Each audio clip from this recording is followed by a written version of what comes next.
So today we're actually going to be starting to discuss the new material for this quarter. Remember last class we just reviewed what's basically covered in Physics 2, what you should already know. Before we get started on the actual material, I'll make a couple of announcements. Remember that homework number 1 was posted last week. It's due on Thursday. It's on masteringphysics.com. I went online and saw that about 40 or 45 of you have signed up and started the homework. That's great. If you've still not signed up for Mastering Physics and you have not started it, please do so you know if you have any technical trouble. You don't want to be up late night Thursday trying to get a hold of somebody because your browser isn't compatible or whatever. So get started on that. Homework number 1 also has ungraded components, remember? This is just problems out of the book. You find a list of problems on the schedule, which is posted on the course website. They're just problems from the book.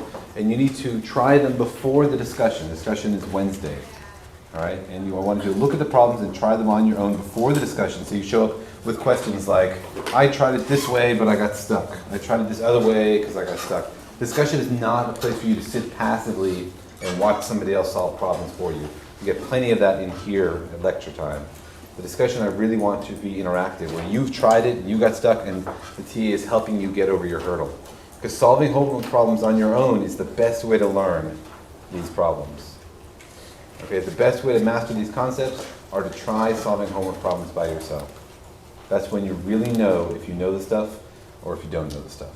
Now remember, when you show up in discussion section, some fraction of the time there will be a quiz. And that quiz will just be the ungraded problems.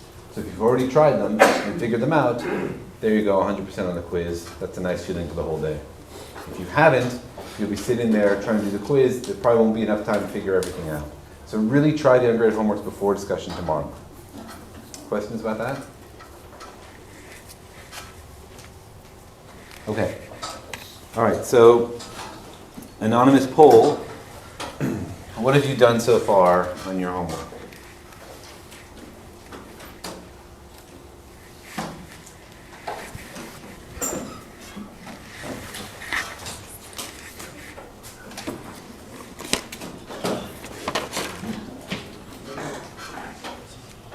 All right, we had 35 clickers here last time. 36, 37. Is that it, everybody? 38. Last chance. Okay. So it looks like some of you started it. Some of you are putting it off. Some of you have assistants. Nice. Okay, and if you go on Mastering Physics and you look at the homework grading policy, you'll see all these details, which you should be familiar with, because if you're not, here at some point in the quarter you're going to complain to me about these details, and I'm going to point you to this and say, remember this. Okay, so you get credit when you answer a question correctly, you lose credit when you exhaust all your attempts at the question, or if you open up a hint that costs you 3% of your points. If you submit the homework late, you get no credit for it. Okay? Et cetera, et cetera. All the details of the grading policy are here. So take a look, make sure you understand. Okay? So last time we reviewed 1 through 3. That was vectors, one-dimensional motion, two-dimensional motion. Today we're going to talk about circular motion, relative motion, and laws of motion. So I posted these notes on the website last night. I'm just going to go through them on the board, all right? And so today we're talking about circular motion, right? So circular motion means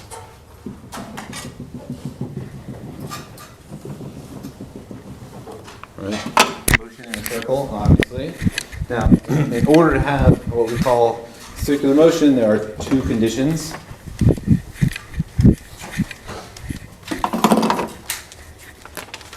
Okay, the conditions for circular motion are constant radius. All right, this just means the radius as a function of time is some number. And boy, that is not even really close to the center of that, is it? There you go. So this value here is the radius r0. Okay, and constant magnitude of the velocity. Right? So magnitude of the velocity is some number, right? Now here the velocity is a vector, right? Velocity. So the magnitude of the velocity is the square root of the x component of the velocity plus the square root of the y component of the velocity. All right, so let me define my axes so you know what's x and y. This is x and this is y. Is it true that the x component of the velocity is constant?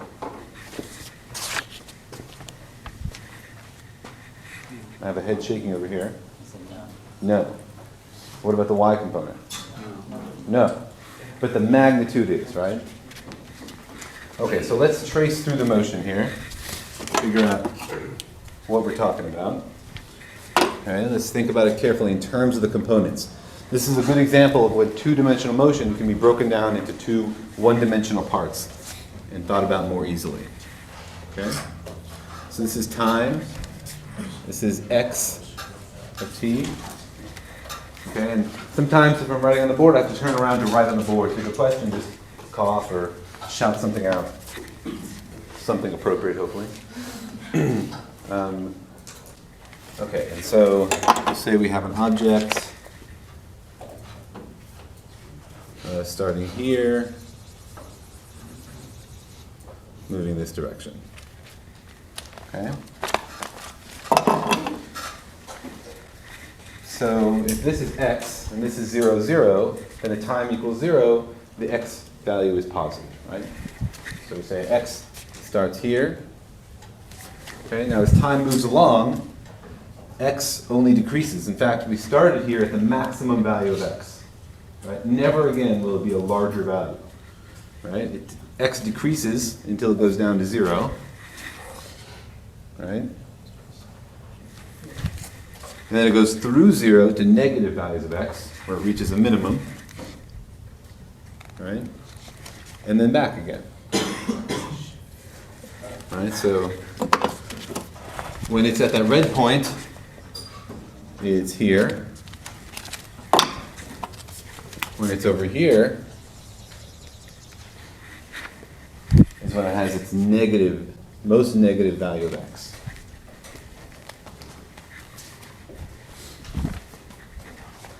Right? And you could write analytically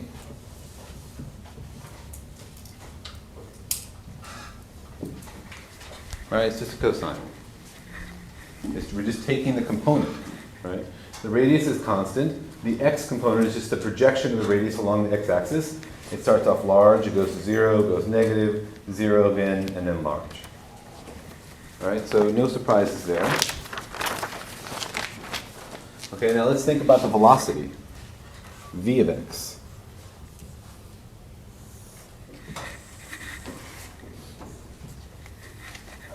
Okay, if we're here, what is the x velocity when we're at the red point? 0. Why is that?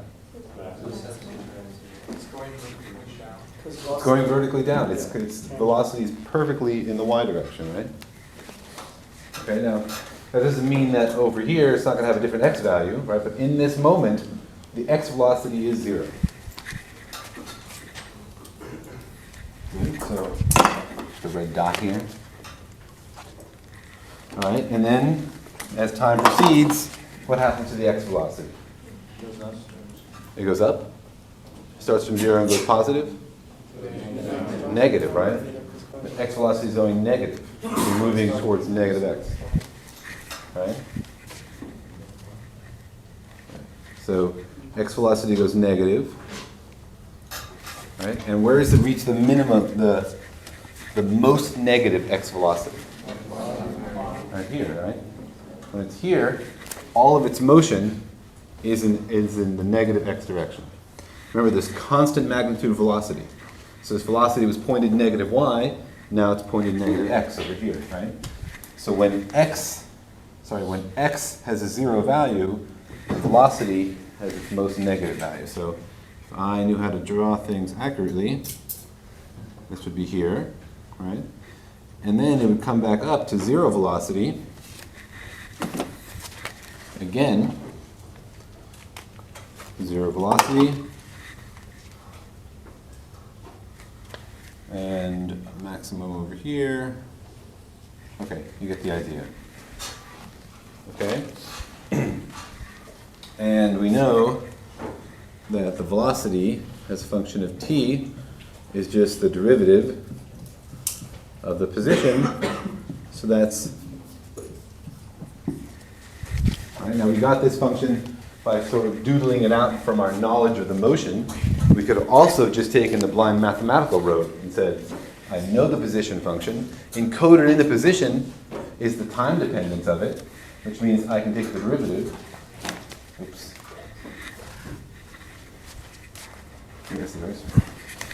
Here's a mistake nobody caught.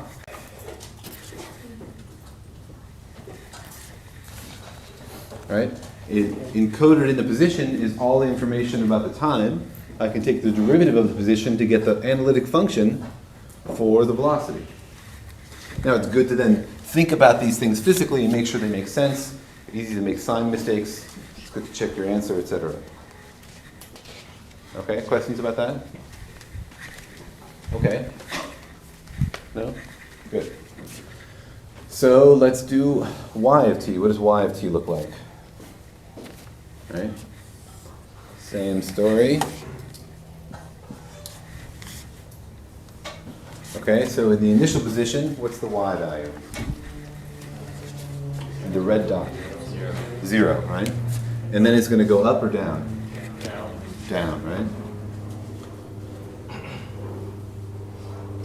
Right, so it looks like one of these.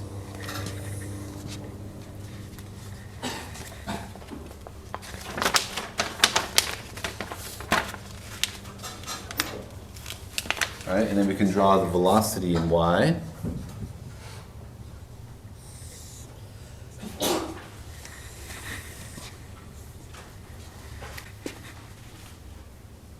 Right. Okay, and so the velocity in y starts off negative, right? Everybody agree? Velocity starts negative, and then it can't get any more negative than it is, so it goes up to 0, right? And then it comes positive, and then 0, etc. Right? So we have these trig functions. So let's just keep ourselves organized. Right? This is when it's at the red dot, and then the green dot is when y is back at 0, right? And its velocity is now a maximum.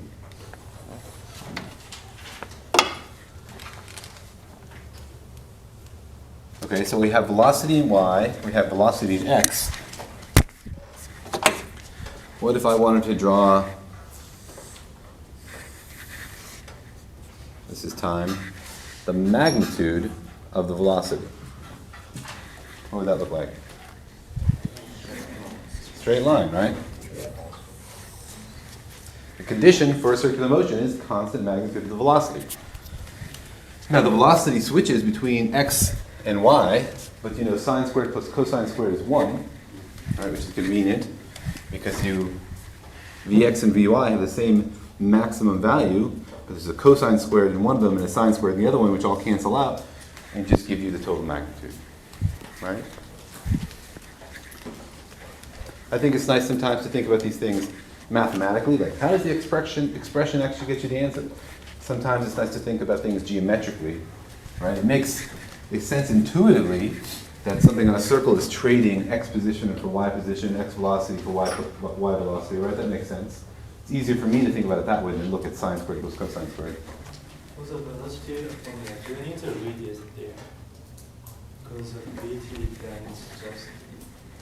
I'm sorry, what's the question? Yeah, this one I think we need a radius, like multiple times the sinus t. Because if not, the velocity is only like less than 1 and. So you took the derivative of the position, so the constant should go down with it. What are you saying? It's just Oh, He's saying I'm missing that, it. All right. yeah, I failed. This is sorry.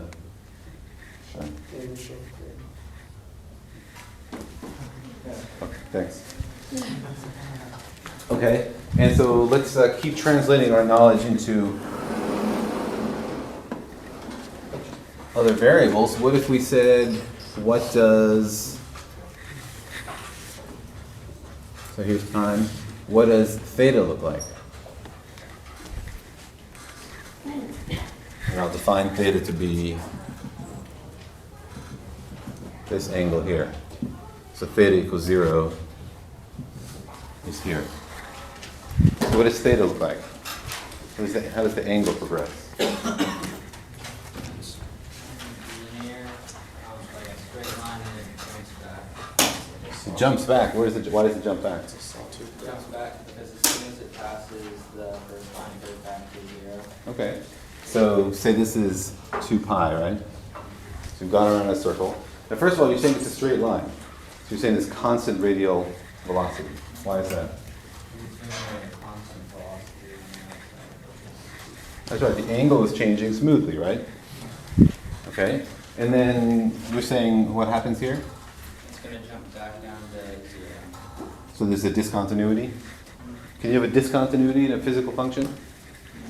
Can you appear in one place and disappear in another? You can go over 2 pi. You can go over 2 pi without getting a ticket? Yeah. Yeah. All right, so this is just a silly game, right? I'm just playing a semantic game. Yes, you could plot this like this, right? If you want to think, what is the physical quantity? Yeah, you can't have a discontinuity in a physical quantity. But this is a circular dimension, right? Theta is circular. It doesn't have infinite extent. It's only between 0 and 2 pi. And the two ends of the dimension close up upon themselves, right?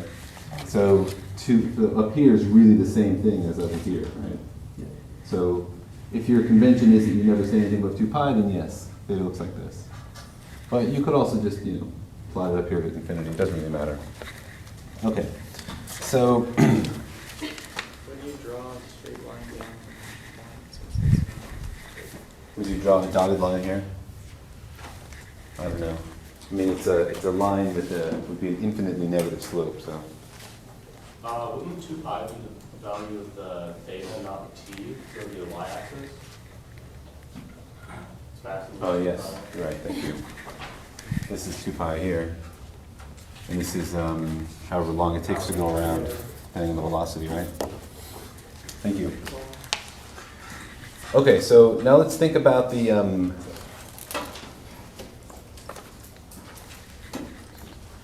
vectors that are involved in its motion. Okay, so we have our object here, and this is our origin. This is the center of the circle. Right, so here we have circular motion.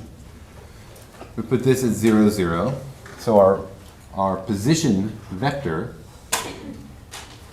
right, r, just goes from the origin to where we are. And remember, r is not anything fancy. It's just x comma y. It's a vector that goes from 0 to where you are.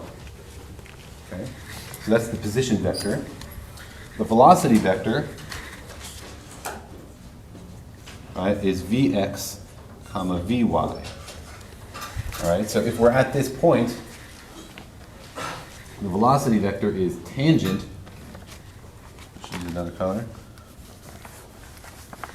The velocity vector is tangent to the motion. Right? So velocity looks like this. Right, and we know that intuitively from thinking about the extreme cases. Here, the velocity is only negative y. Here it's only negative x. Here it's only positive y. Here it's only positive x. Right? The extreme conditions are the easy ones to check. And so you can see that the velocity vector is always tangent to the circle and perpendicular to this position vector. Okay? And if you draw another position vector at a later time, right? Then you could draw a velocity vector, here corresponding to this position. All right, so I'll call this one prime or something.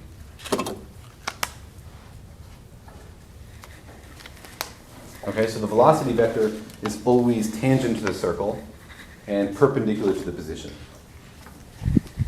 Okay? And I told you that it's tangent and it's perpendicular. Does that make sense? Well, remember, velocity, what is velocity? Well, in this case, we write velocity as delta r, delta t, right? So it's the change in the position with respect to time, right? So the average velocity between these two positions is just a dotted line from here to here. The instantaneous velocity at this moment is this tangent, but the average velocity from going from point here to point here is this, that is a line that connects the two of them, right? This one here is delta r.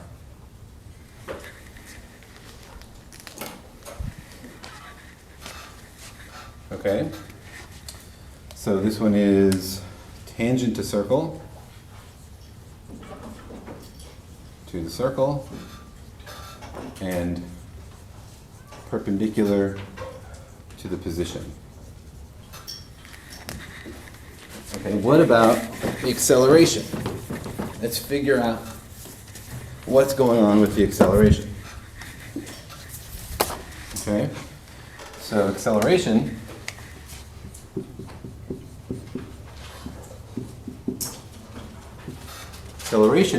we can figure out is just delta v delta t, right? It's a change in velocity with time. And so if we draw the two velocity vectors, right, we have one velocity vector here, and then another velocity vector there. This is v. We call this one. Let's call this one vf. Initial and final. How about that? F I. Okay, then delta v is just this. Right? It's the change in the velocity.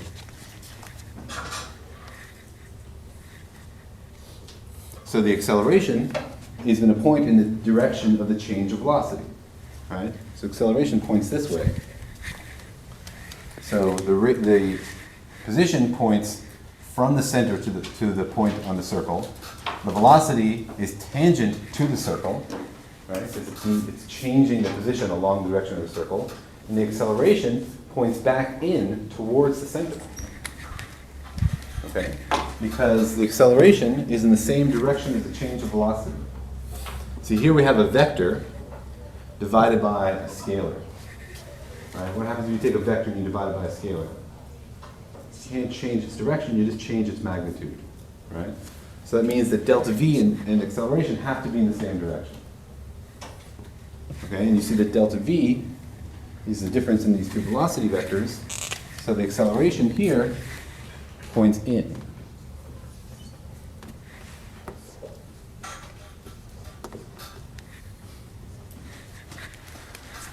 Here's the velocity at one point. In order to get the velocity from here to here, you need acceleration, which is down. Right? Because we have to change the velocity from here to here in order to get this delta v. So acceleration is perpendicular to velocity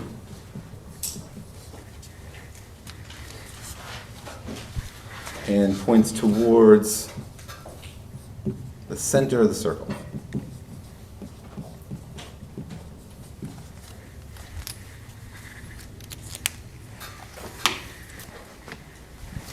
Okay, so take out your clickers.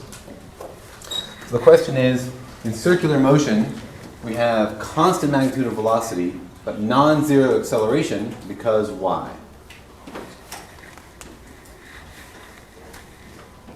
I told you that the condition for circular motion is constant magnitude of velocity.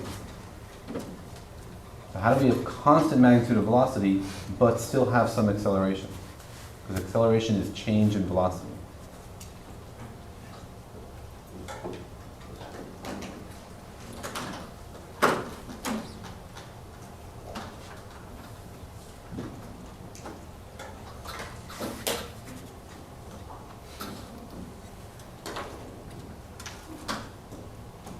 39, 40. Somebody's woken up since the beginning of class. 40 clickers. Good. Okay, so let's go through the answers. So answer A is, well, the velocity vector angle does change. Is that true? Yes? Why is that? Who can make the argument? This is that control. Well, the x and y components of the vector are changing, and as they change, so too does the direction of the total vector. That's right. So the velocity does have a constant magnitude, but its direction changes, right? As you go around in a circle, your velocity vector points in a different direction, right? Because your motion is changing. So the velocity vector angle changes, which is really the same thing as B, right? B is saying the x and y components are changing, and that's true. You have constant magnitude of velocity. It doesn't mean you have constant velocity. Right? Your velocity is pointing in a different direction at every time. All right, so A and B are really the same. What about C? It's not true, right? You need acceleration to move in a circle. What would happen if you had no acceleration?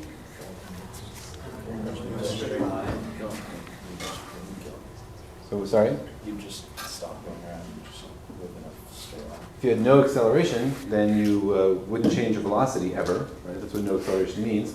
So you have constant velocity, and at any given moment, your velocity is tangent to the circle, so you just fly off in a tangent. Like, what would happen to the moon if the Earth got teleported somewhere else? Right? You would just fly off in the direction it's currently going. Okay, so the answer is D. Good, which most of you got. Any questions about that? Confusions? Semantics? No? Okay. Okay, let me show you this. So, question for you. Why does the girl fly off?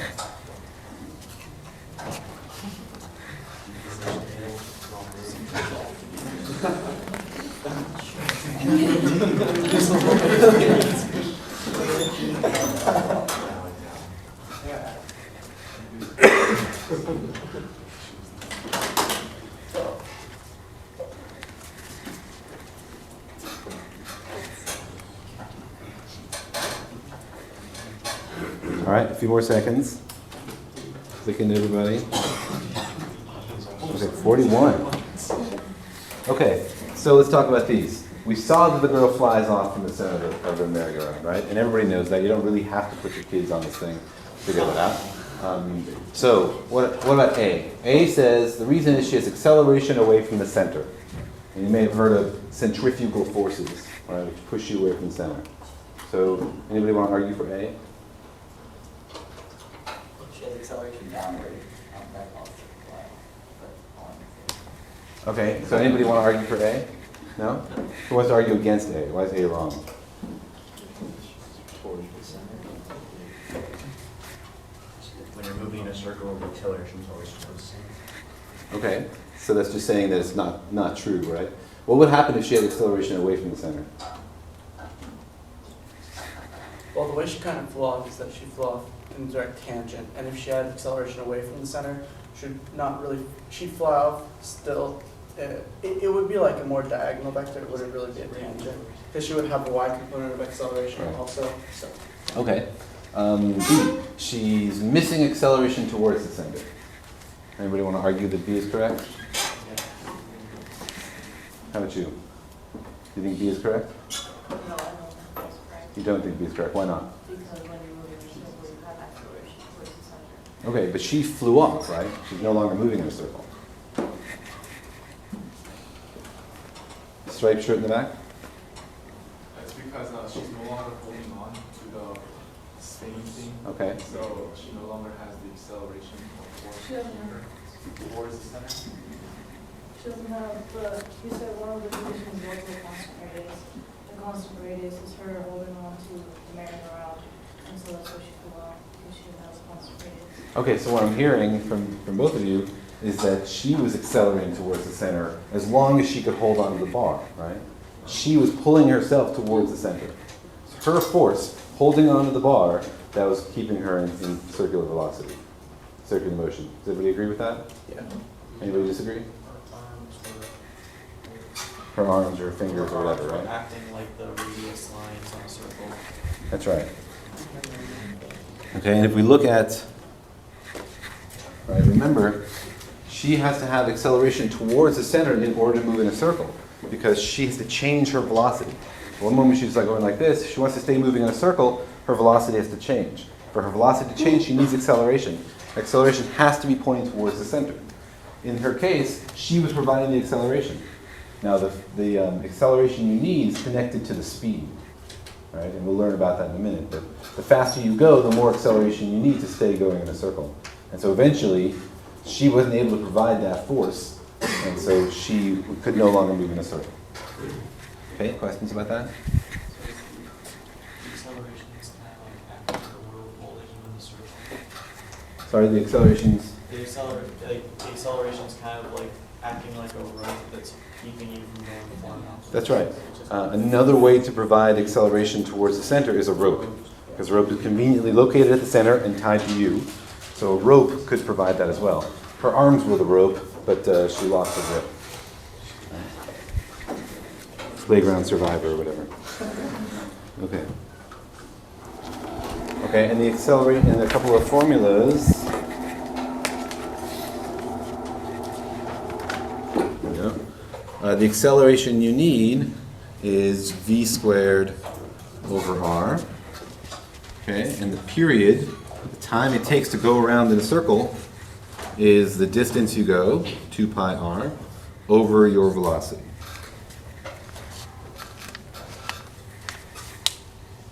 Okay, so this is, if you're moving in a circle with radius r and velocity v, you need this much acceleration. So as your velocity goes up, you notice the acceleration you need goes up as velocity squared. So to go 10 meters per second requires 4 times as much acceleration as going 5 meters per second. So as she went faster and faster, the strength she needed went up much more quickly. Okay? Okay, so that's circular motion. And next, we'll talk a little bit about relative velocity and relative positions.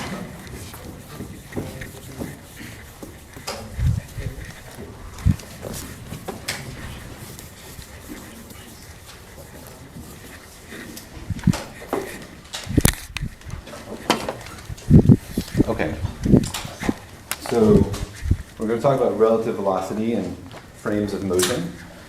But first, let's start off with something simpler, which is relative position. When I'm learning a new topic, I like to ground it in something trivial and then slowly take steps towards things more complicated. So I'm sure that I understand. Okay, so hopefully this seems trivial to you. So say you have some object, right? And you have observer A. Observer A has a measuring stick that starts here, and here's 5, and here's 10. Okay? So observer A says, I see this black dot at position 0. Now observer B is in a different spot, and his measuring stick is in a different spot. Okay? Or hers, or whatever. It's. So observer B is going to say, well, I measure the position of this thing to be at 3. A gets 0, B gets 3. Why? Because the yardsticks are shifted relative to each other. Right? It's no surprise that A and B are going to get different answers. Right? In fact, we could even derive a universal translation between an answer for A to an answer for B. We could say, well,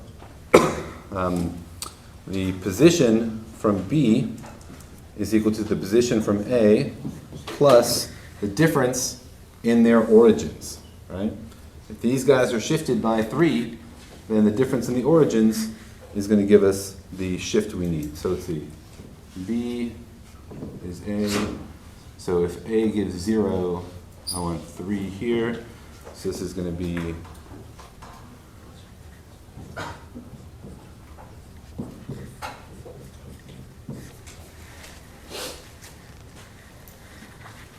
right, this is the change, the difference in their positions, right? Difference in the positions of their origins, right?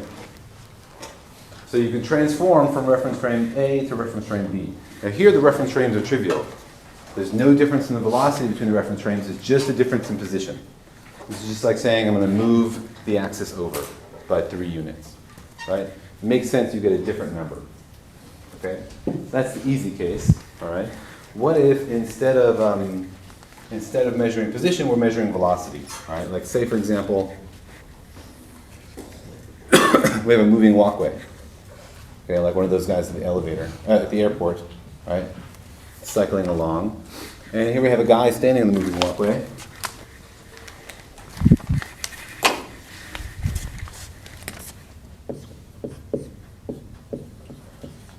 Okay, and he is being watched by 2 competing government agencies who have been tracking his text messages. Okay. All right, now one of them, this NSA person, has managed to get on the moving walkway behind him, while the CIA agent is too slow and fat. Okay. Nothing against the CIA, I just like to perpetuate the myth that they're all slow and fat. Okay, so now when the NSA calls back and says velocity of the subject is, right, velocity for the NSA is 0, right? Because both of them are on the moving walkway. Right? It's going to measure the suspect, the danger suspect's velocity is 0. Whereas velocity, according to the CIA, is going to be non-zero. It's going to be whatever the velocity of this moving walkway is. Right? Same story. You have a different yardstick, you're going to get a different number. Here, the only difference was the yardsticks were shifted. Here, one yardstick is moving relative to the other one. So you have to take that into account. If you got the measurement from the NSA, but what you really were interested in is the CIA measurement, you have to know how to translate from one to the other. You can do that intuitively, right? You could say, well, if this walkway is moving at 2 miles per hour, and then the NSA measures him at 0, then obviously he's moving at 2 miles per hour relative to the CIA observer, right? You can do that in your head trivially, because you're used to this kind of stuff, it's intuitive. Okay, so let's think about how to transform, right? So, if you want to know the position,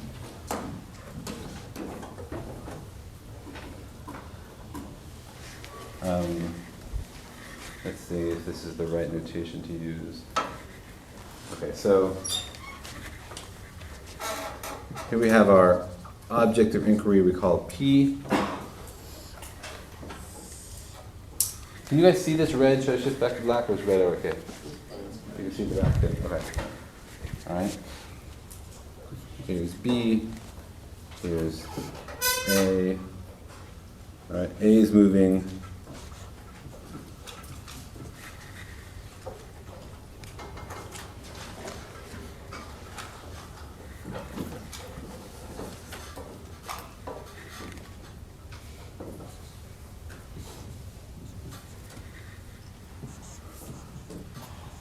Okay, so we have 2 observers, A and B. This is the thing they're observing. The position of P in reference frame A we write as RPA. The position of P in reference frame B we write as RPB. Okay? So this is the thing we're measuring, RP, which is the position of point P, with respect to reference A, frame A, and respect to reference frame B. Okay? Now B is also moving with respect to A. So velocity of B with respect to A. Okay? This is just like our NSA CIA example. We have a stationary observer and an observer moving relative to A. Okay? Now, if we want to know the position, so let's do it.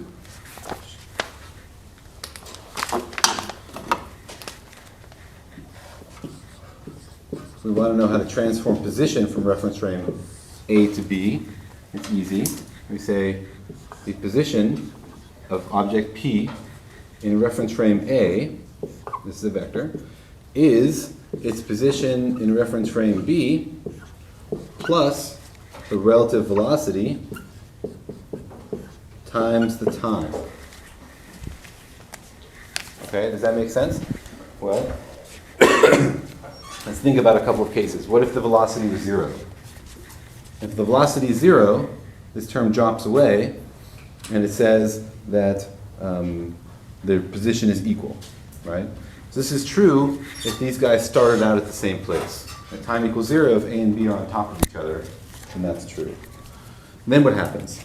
Well, this suggests that the position measured by A and B is going to be further and further apart, right? The measurement of A is going to be the measurement of B plus a constant, plus a value here, which is growing with time. And that's because B is moving away from A. So as they get further apart, their position measurements are going to grow relative to each other. Okay, and what about the velocity? How do we transform the velocity? Well, the velocity of object P measured in reference frame A, VPA, is the velocity measured by observer B plus their relative velocity.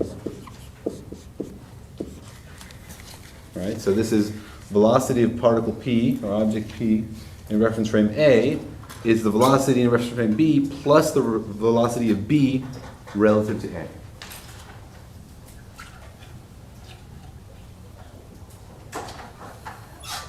Okay, so this is the mathematical way to describe it, but if you think about it physically, it's fairly straightforward.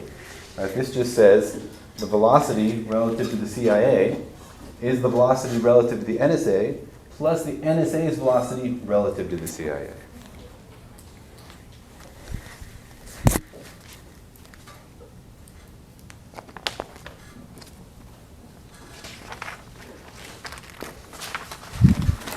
Questions about that? Okay, let's do a practice problem to test your understanding. Okay, a figure example ship of a piano with a pirate ship, and it's dropped from the top of the pirate ship. The pirate ship is moving at 5 meters per second. Okay, what is the velocity of the piano relative to the ship and relative to the dock? So there's somebody on the ship holding the piano. The whole ship is moving at 5 meters per second. Then they let go of the piano. The piano falls from the top of the ship. What's the velocity of the piano relative to the ship and relative to the dock? Okay, 42.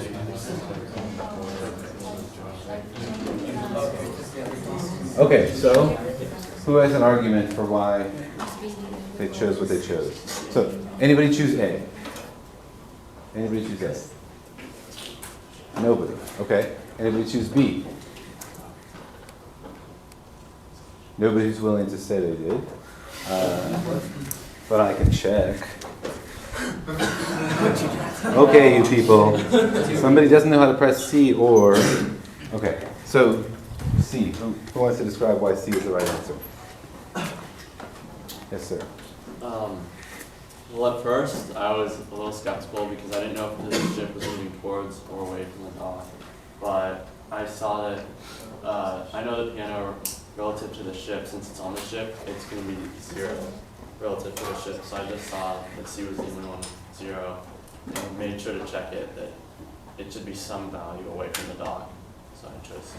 Okay, so before the piano is dropped, what's its velocity with respect to the ship? 0. After the piano is dropped, what's its velocity with respect to the ship? 0. There's been no acceleration in the x direction, right? Yeah. All they did was drop it in y. No bearing on x. So x has to be 0. You're right. And then the only one with x equals 0 with respect to the ship is C. Now, with respect to the dock, the ship is moving with respect to the dock, which means the piano was also before it got dropped. After it got dropped, again, there's no acceleration in x. So its velocity in x doesn't change. So if it was moving at 5 meters per second with respect to the dock before, it still is. All right, the question could have been also like, somebody's holding a piano, then they paint it yellow. How does that change the velocity? All right, there's no bearing on the velocity at all. All right? Okay, let's do another one. Here we have a boy on a skateboard. He's holding a soccer ball. And he throws the ball up in the air just as he passes some girl who's on the sidewalk. Okay? He throws the ball up in the air. Now, is the ball going to land in her hands, or is it going to land in his hand, or is it going to land somewhere totally else altogether? Sorry? Directly up. He throws it directly up. Are we accounting for the distance? There's no wind, right? There's no air. And he has NASA precision to throw it directly up in the air. Although the NASA is shut down right now, so you can't access his Red Bull precision? Yeah, they did the Red Bull makes it more precise? Oh, you mean physics precision? Yeah, they had the better. Right. We're doing space activity on NASA. Okay. All right, so let's see. Most people think it's going to be in the boys' game, but somebody saw D and E options here. Really, your clicker's upside down. Okay. All right, so who wants to tell me why they think it lands in the boy's hand? How about you in the shirt? UCI, yeah. Well, the boy is holding it and he's going at a certain velocity. He's holding the ball and it's in one system, so that they're both traveling together at that same velocity. And So what's the ball's velocity with respect to the boy? it's the same, or it's zero. It's 0, right? And when he throws it up, how does that change the velocity with respect to him? It's 0 in the x direction, right? So does the velocity of the ball with respect to the boy in the x direction ever change? So can it land anywhere other than with him? No, it can't, right? Right? If you think about it from the point of view of the ball, the point of view of the boy, the ball has no velocity in x. Right? So for the ball to land somewhere else would be like magic. Right? From his point of view, he's just throwing the ball up in the air. Right? For it to like land somewhere else would be very strange. From the point of view of the girl, the ball is coming along with x velocity. He throws it up. It's still going to have x velocity. Right? So it's going to go up just like and move along with him and come back down with him. It would be very peculiar if the ball is moving with x velocity. He throws it up and all of a sudden it stops moving in x. All right? Questions about that? Okay. Here's another one. All right, those are sort of easy. Let's think about it just like in terms of the mathematics. Here, if we have observers A and B, okay, and they're just shifted relative to each other. So if B measures the position to be 3, and the difference between A and B is 5, meaning that the origin of B measures as 5 on the axis of A, then what is the position in the A, according to the A observers? See, it takes me longer to read the question than it does for you to answer it.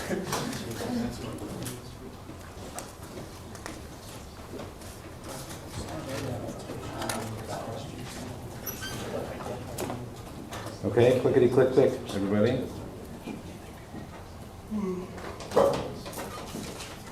Okay, everybody says Z, and that's true, right? The position is just a position in B plus the difference gives you the position in A. Okay, let's do another one. Here we have a driver moving at 25 miles per hour, and he throws the ball forward at 5 miles per hour relative to the car. All right, the last example, the boy threw the ball straight up. Here he's throwing the ball straight forward. All right, so what's the speed of the ball relative to the ground?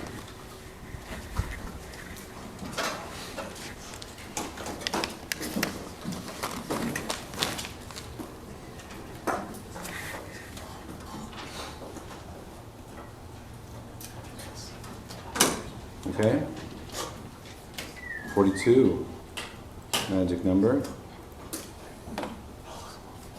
Still somebody's pressing E. It's like, E must give you like a nice little electric shock or something. I shouldn't speculate. Okay, so you just add the velocities, right? I mean, you're thinking about it simply like, well, the ball is going to be going faster than the car, right? So the ball is going 25 plus 5. And if you use the equation rather than your intuition, you say velocity in A is the velocity in B plus the velocity of B relative to A. If B is the car and A is the ground, then the velocity of B relative to A is 25, right? Okay, one more. Here we have a pirate ship going north at 4 meters per second relative to the water.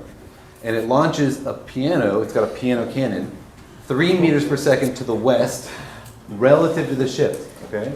The cannon gives it a velocity relative to the ship, not relative to the water.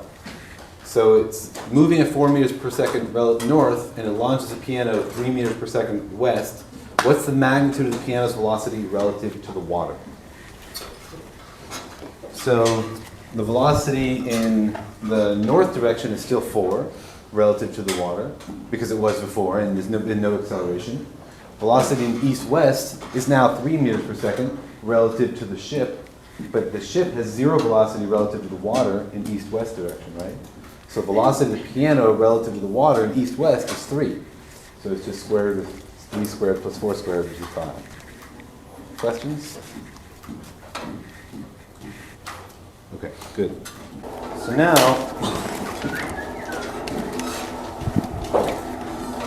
we're going to talk about the laws of motion. Okay. And from my perspective, the laws of motion are really pretty simplistic. There's a lot of dressing up and a lot of repetition. There's really just a couple of basic ideas, and then there's a lot of definitions.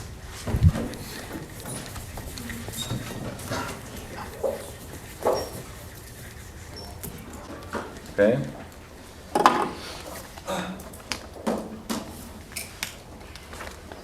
All right, so laws of motion.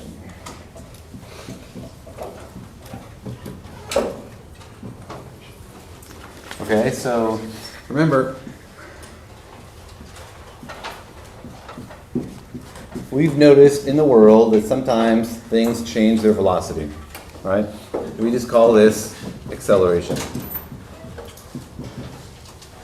It's just a name we give it, right? It's a description, right?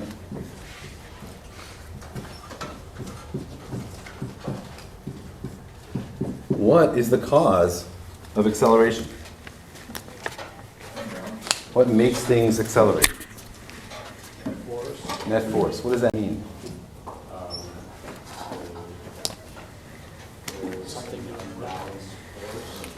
What's that? Something doing work. Somebody describe to me what a force is without defining in terms of acceleration or work? A push or a pull on something? A push or a pull. That's really just another name for a force, right? A force is not a new concept, right? It's not the source of acceleration, it's just the definition, right? We define a force to be the source of acceleration.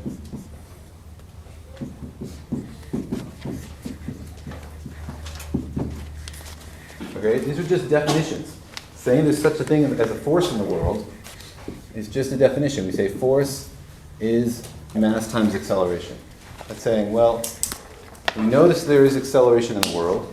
We define force to be the acceleration times the mass of the object, right?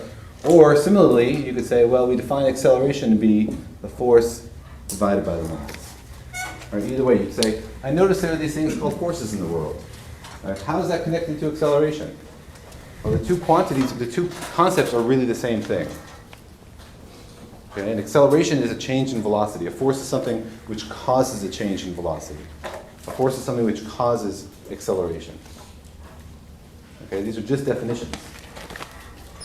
Okay, so now let's think about empirically, what are the forces we know? All right, what are we've said that there are things that cause acceleration, right? So what are the causes of acceleration? What do we know is capable of causing acceleration? Muscles. All right. I'm thinking more fundamental descriptions. Gravity. All right. Gravity is a force, right? Definitely causes acceleration. Field forces like gravity, like magnetic force. All right. So magnetism. What else? Contact force. Friction. Contact forces. Anything else? Strong and weak force. Strong and weak forces, right? Weak nuclear force. A strong nuclear force. All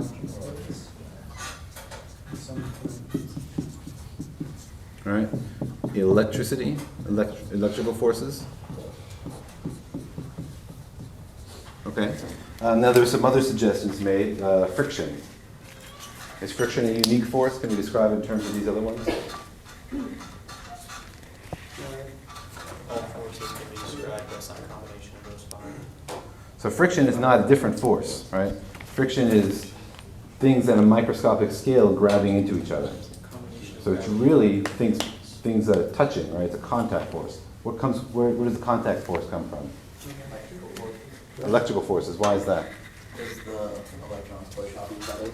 That's right, if I push on this wall, right, what's preventing me from denting this whiteboard?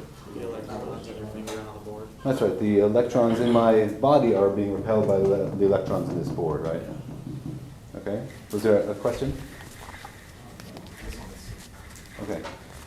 So it turns out we actually know that electricity and magnetism are two sides of the same coin, right? They're really parts of the same force, called the electromagnetic force.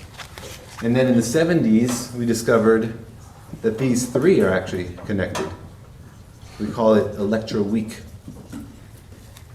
Right? Magnetism, electricity, and the weak nuclear force are all parts of the same fundamental force. So at this point, we have three fundamental forces that can give actions: gravity, the electroweak, and the strong nuclear force. Now, do you guys know anything about the relative strengths of these forces? Which is the weakest?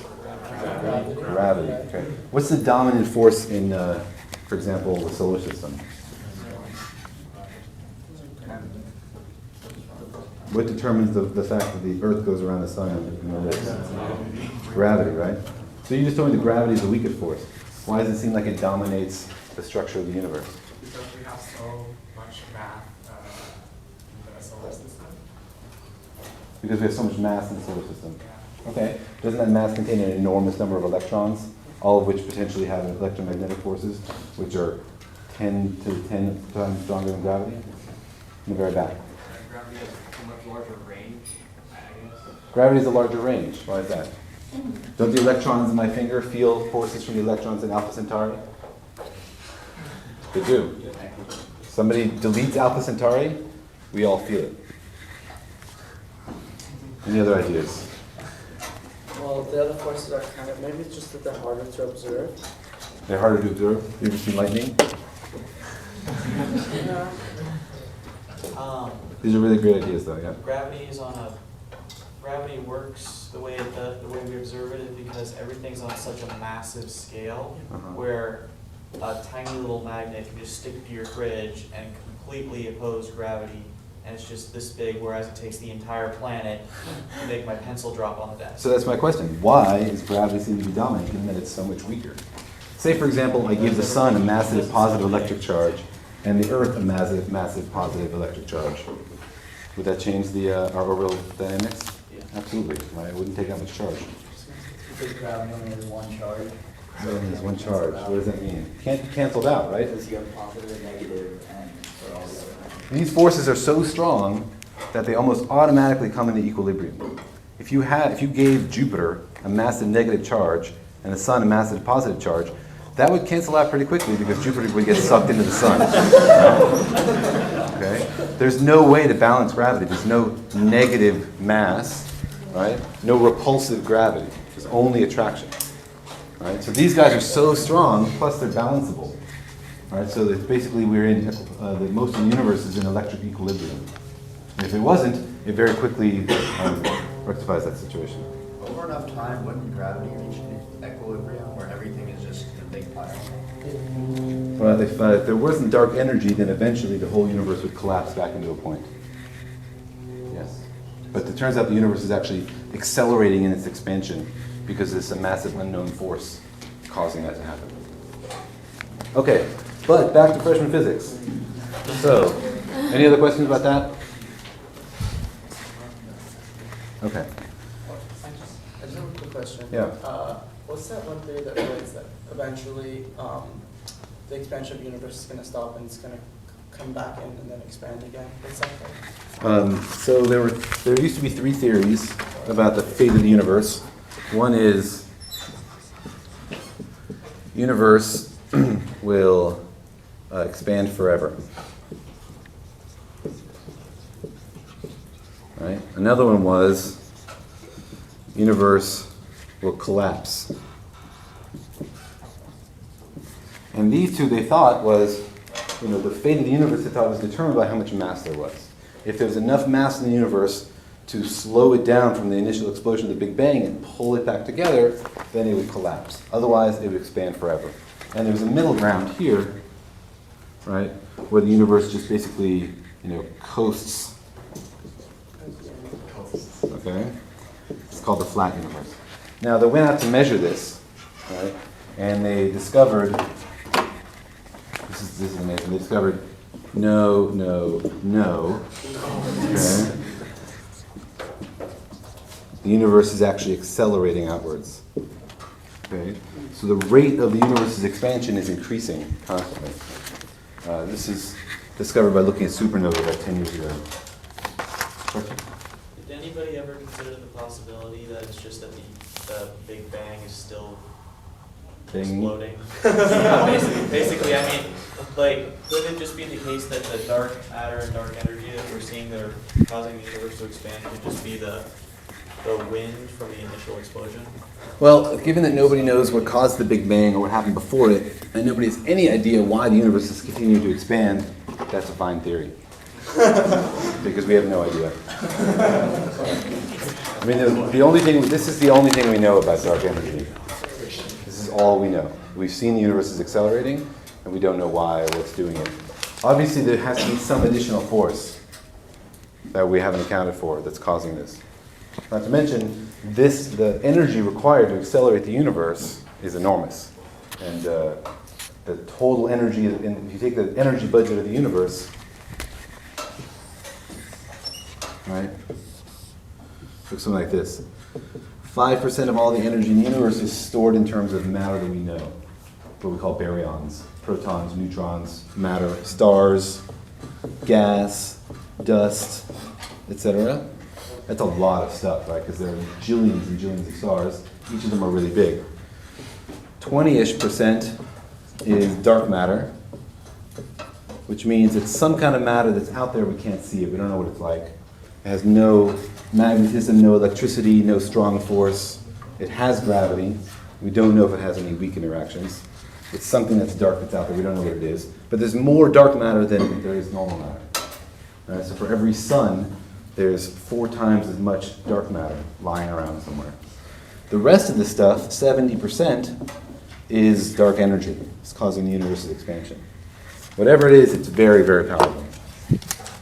Okay, this is my research area, so I can talk about it forever, but you guys also need to pass the final. Okay, so let's see. We talked about, where did we go? Okay. Right, okay, so we defined a force, right? A force is something that causes an acceleration, okay? And remember here that force is a vector, okay? The acceleration is a vector, mass is a scalar, so force is in the direction of acceleration, okay?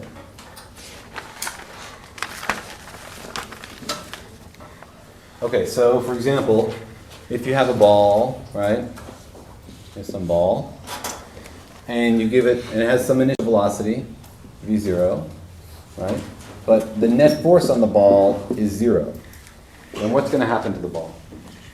Is it going to eventually slow down and stop, or is it going to continue forever?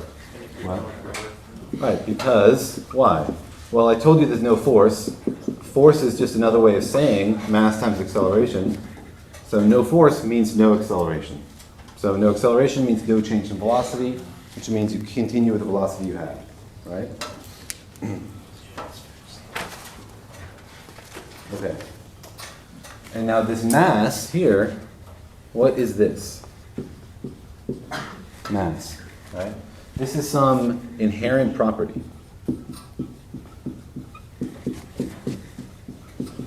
of an object, okay? It's independent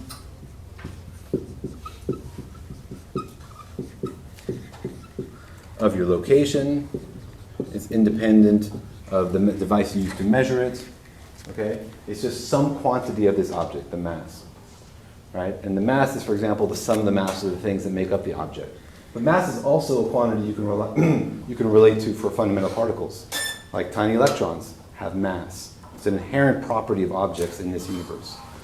Puzzling thing about electrons having mass is, anybody know what is the size of an electron? 12,000 something, yeah. An electron is a point particle. It's very, very small. It means it has 0 volume. It's a point, right? There's no extent to it at all. How can something which is a point have mass? Mass is not like an amount of stuff. Mass is just an inherent physical quantity, like electric charge. Okay, but anyway, that's another digression. Okay, and mass, of course, is different from weight. Right? We need to clarify. All right, weight is the force due to gravity. Okay,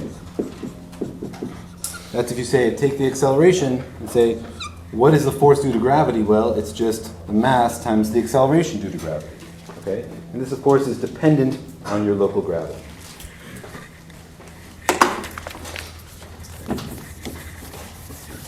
Okay, now, the second law of motion is just a restatement of this. Okay? The second law of motion says the sum of all the forces on the object is proportional to the acceleration, which is really just another way of saying force is mass times acceleration. Right? Some people want to memorize these laws, the first law, the second law, the third law. It all just comes down to F equals ma. If you remember that F equals ma is just a way to define force in terms of mass and acceleration, you'll be fine. Remember here that this is a net force, right? Not an individual force. It's a net force. All the forces on an object. Okay, and F is a vector. Okay. Now the third law. Third law says two objects exert equal and opposite forces. Okay. So if you have one object here, another object here, all this object 2, this is object 1, right? Draw some forces here. Forces are vectors, right? So this is the force of object 1 on object 2. This is the force of object 2 on object 1, right? This just says force 1, 2 is equal to force 2, 1 with a minus sign. Okay? Force one object exerts is two objects exert equal and opposite forces on each other. Okay, so this is the force of gravity or electric force, whatever. These two objects exert equal and opposite forces on each other. Okay, and in the slides you can see there's a link to a silly video some physics students made demonstrating this. Mostly I think because they were stuck in Alaska and bored, but it's a fun video to watch. So, okay, so let's do an example. Everyday objects. Here you have a table. This is the Earth. Here's a table. Okay, and on the table you have a computer. Okay. So let's think about the forces between the computer and the Earth. Right? Now the Earth is pulling on the computer, right? And is the computer also pulling on the Earth? Yes. Right? Every force is an equal and opposite force. So the force, which is equal to the mass of the Earth times the acceleration of the Earth, is equal to negative the mass of the computer times the acceleration of the computer. All right? So the Earth is applying a force to the computer is applying a force to the Earth. What is the acceleration of the computer? All right? Well, it's ME over MC, which is a very large number. Right? The mass of the Earth relative to the mass of the computer is a very large number. What about the other way? What is the acceleration of the Earth due to the force from the computer? Well, it's MC over ME, which is a very, very small number. Right? So the forces are equal, the accelerations are not. Right? These two forces, the force of the computer and the force of the Earth, are equal to each other. But the accelerations are not equal because the masses are not equal. Okay, so the accelerations are not necessarily equal and opposite, but the forces are. Okay? Now there's another set of forces here between the monitor, the computer, and the table. Right? The computer is pushing down on the table, right? And the table is pushing up on the computer, right? This is what we call the normal force. So,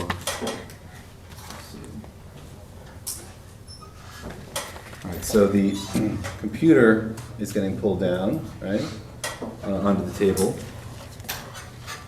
Okay, that's what I wanted to say about that. Okay, so let's think about, that's just an example, let's think about normal forces, right? What is a normal force? A normal force is the reaction a surface makes so that it doesn't move, right? If you have some heavy object, what's a good example of a heavy object? Bowling ball. Safe, bowling ball. Come on, have some creativity. A desk. A fat CIA agent. There we go. Really fat CIA agent. Okay. I don't know if anybody's here, parents works for the CIA, so I apologize. So the ground here doesn't want to be squished by the CIA agent, right? So on the CIA, How do his legs support all that weight? oh, they're broken here. So this guy is shin snapping and fat. So there's a force down on the ground from the CIA agent. There's a force up from the ground in order to not get deformed, right? That's all the molecules in here, which are connected to each other by forces not wanting to get depressed, all right? They provide a force back up. That's called the normal force. All right, so anytime you have an object on a surface, it's applying a force to that surface. If that surface is not being dented or deformed in some way, that's because it's applying a normal force up. Okay? All right, one last topic I think we have time for. It's just a restatement of the second law called equilibrium. Okay? Equilibrium just means the sum of all the forces is zero. Right? The net force is zero, which means no acceleration. So often in physics problems you will see blah blah blah is in equilibrium, or find the condition necessary to achieve equilibrium. That's what equilibrium means. It means the net forces are zero. There's no acceleration in this object. Okay? So for example, if you have a chandelier hanging from the ceiling, right? There's a force down on the chandelier from gravity. There's a force up on the chandelier from the rope, right? When these two are equal and opposite, the chandelier is in equilibrium, which is the condition you want, obviously, in order to keep your chandelier up. Okay? Now notice, these two things are equal and opposite. This is not an action-reaction pair. Okay? The action-reaction pair, here's the Earth. This force has an equal and opposite force, which is the force of the chandelier on the Earth. Okay? This one has an equal and opposite pair, which is the force of the rope on the ceiling, right? The ceiling is pulling the rope is pulling down on the ceiling. Right? So don't be confused. Equilibrium is the balance of two forces. The action-reaction pair says the two objects have equal and opposite forces on each other. Okay? All right. That's all we have time for. There's a couple of example problems in the lecture.